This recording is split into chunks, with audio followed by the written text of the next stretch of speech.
নমস্কার। সত্যমঙ্গল চ্যানেলের সকল দর্শক এবং শ্রোতাবন্ধুদের জানাই আন্তরিক শ্রদ্ধা ও ভালোবাসা। আজ আমরা এই ভিডিওর মাধ্যমে একটি অসাধারণ প্রশ্নের উত্তর জানার চেষ্টা করব স্বামী সর্বপ্রিয়ানন্দ মহারাজের কাছ থেকে।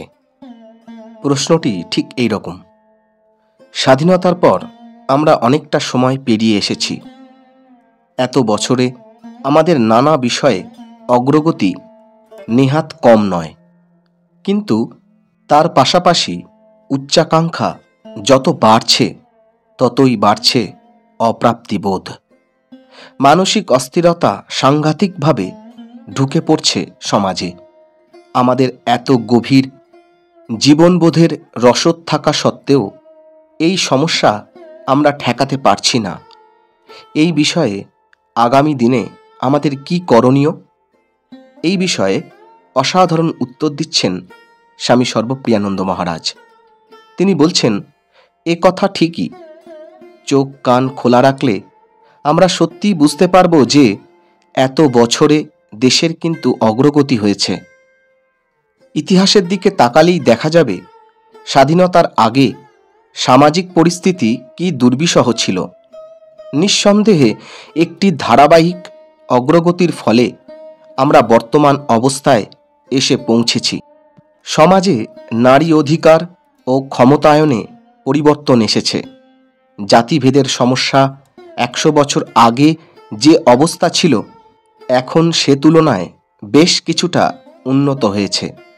মোট কথা, সব মিলিয়ে ভারতে স্বাধীনতা উত্তর যুগে অনেকটাই পরিবর্তন এসেছে এবং ভবিষ্যতের দিকে তাকালে স্পষ্টতই বোঝা যায় আরও উন্নতির অবকাশ আছে। কিন্তু এর অন্যদিকে অর্থনৈতিক পরিবর্তনের সঙ্গে সঙ্গে কিছু শ্রেণীর মানুষের হাতে বিত্ত এবং বিত্তের বিড়ম্বনাও ভারতে ঢুকে পড়েছে।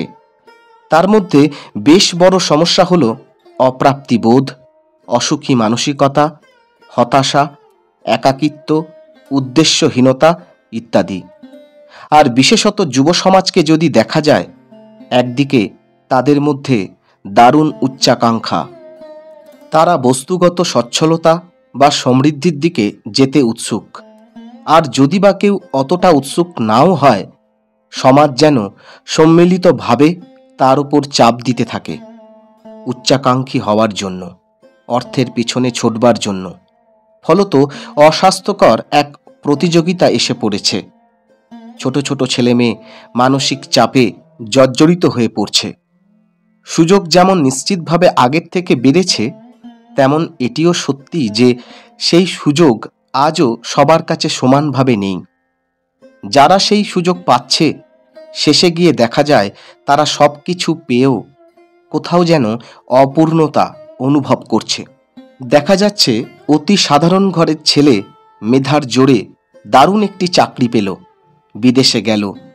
হয়তো তার মাসিক আয় তার বাবার সারা জীবনের আয়ের চেয়েও বেশি, কিন্তু জাগতিক সমস্ত প্রাপ্তির শিখরে পৌঁছেও সে এখন অপ্রাপ্তিবোধের শিকার। এরপর কি? এই প্রশ্ন তাকে তাড়িয়ে বেড়ায়। সাধারণ বাড়ির অভিভাবকদের কাছেও সেই উত্তর নেই। তারা চেয়েছিলেন তাদের সন্তান ভালো পড়াশুনো করে একটি ভালো চাকরি করুক, এইটুকুই। তার পরের কথা তো তারা ভাবেননি।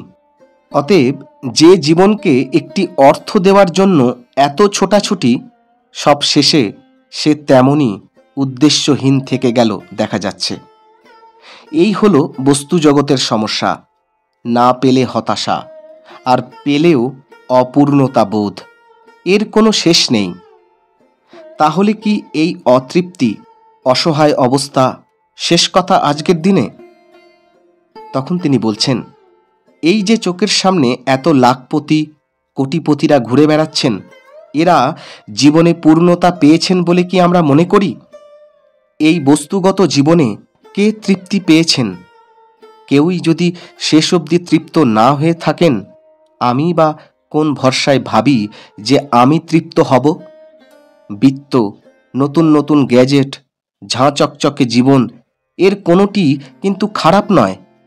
কিন্তু আমাদের চিরন্তন সুখ ও শান্তি লাভের বাসনা যদি আমরা এই বস্তু জগতের ওপর চাপিয়ে দিতে থাকি তাহলে তো হবে না।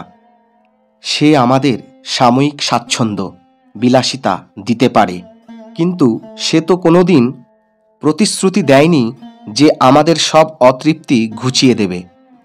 তাহলে সে যেটি দিতে অপারগ সেটি তার কাছে চাওয়া কেন? বরং একটু খেয়াল করলেই দেখা যাবে ভারতের যে আধ্যাত্মিক ঐতিহ্য আছে তার সঙ্গে সম্পর্কিত সমস্ত দার্শনিক শতাব্দীর পর শতাব্দী ধরে বস্তু জগতের সীমাবদ্ধতা নিয়ে আমাদের বলে চলেছেন। এতদিন ধরে আলোচিত হয়ে চলা একটি কথা তো আমাদের আগে থেকেই জেনে নেওয়া উচিত ছিল। এখন খুব মনে হয় এই সমস্ত প্রতিকূলতার মোকাবিলায় স্বামীজি বারে বারে আমাদের কাছে আত্মশক্তির বাণী পৌঁছে দিয়েছেন। সাহসী হও, নির্ভীক হও। স্বামীজির এই বাণী আজকের যুব প্রজন্মকে আবার উদ্যমী করে তুলতে পারে। তাই সবার আগে তাদের কাছে এই বাণী পৌঁছানো দরকার।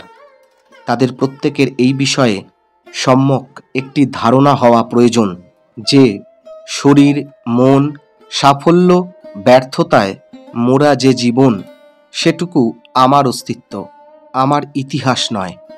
আমার আসল পরিচয় আমি অজর, অমর, সেই অনন্ত সত্তা।